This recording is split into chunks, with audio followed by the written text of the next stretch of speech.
आज मैं आया हूँ महाराष्ट्र के एक ऐसे टीचर से मिलने जिन्होंने 19 करोड़ बच्चों को फ्री में सिखाया है। I traveled all the way to ZP Zambia School in Pune, जहाँ सीमा शिंदे मैडम ने अपने काम से पूरा सिस्टम हिला दिया। ये वही टीचर है जिसने कोविड के टाइम YouTube से ज्ञान देना चालू किया एंड विद 1 million plus fans, she has never stopped. सगळ्यात मोठी इन्स्पिरेशन कुठून आली? मिस्टर माझे, अरे वा, त्यांची खूप श्रद्धा आहे कामाविषयी. त्यांना असं वाटतं की प्रत्येक मूल शिकलं पाहिजे, प्रत्येक मुलाला सगळं आलं पाहिजे, याच्यासाठी तू झटायचं. शिक्षक कसे शिकवतात त्याचा फील यावा म्हणून सरळ सरळ मी शिकवतानाचे व्हिडिओ मी युट्यूबवर अपलोड केले. तर जसं माझ्या त्या व्हिडिओना जास्त लाईक्स यायला लागले, कमेंट्स यायला लागले, ते व्हिडिओ रेकॉर्ड करायचे, शूट केलेले, घरी जाऊन एडिटिंग करायची आणि अपलोड करायची. मुलांना ती समोरची क्रिया दिसल्यानंतर, समोरचा खेळ दिसल्यानंतर मुलं स्वतः उत्सुक झाली पाहिजे की ह्याच्यात काय असेल. मग मुलं विचार करायला लागतात आणि आपोआप कृतीतूनच ती नकळत शिकतात.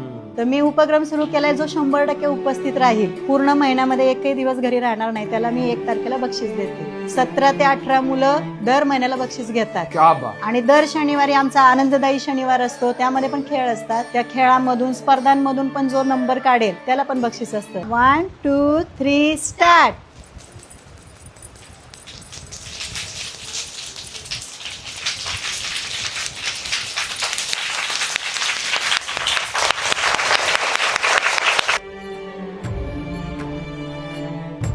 इस स्कूल की पहचान ये सारे टीचर हैं end just because of them this might become the best school in Pune. But my heart melted, especially when I met the talented kids of the school. हे आमचं गोल्डन. तुझं नाव काय? इरफान. इरफान. हे तुला कोणी दिलं? टीचर. का? मला 10 पैकी 10 पडले. अरे बापरे.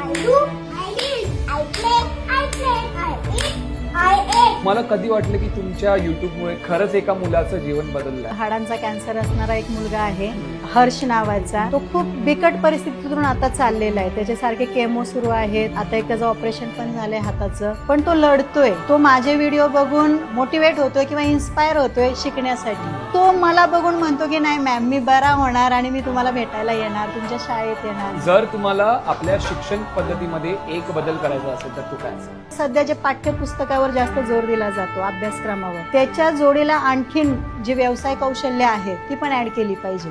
Shinde madam does not just bring a shift in the education system, she's on the path of greatness. And ये सारे गरीब घर के बच्चे उस पाथ पे दौड़ने वाले हैं.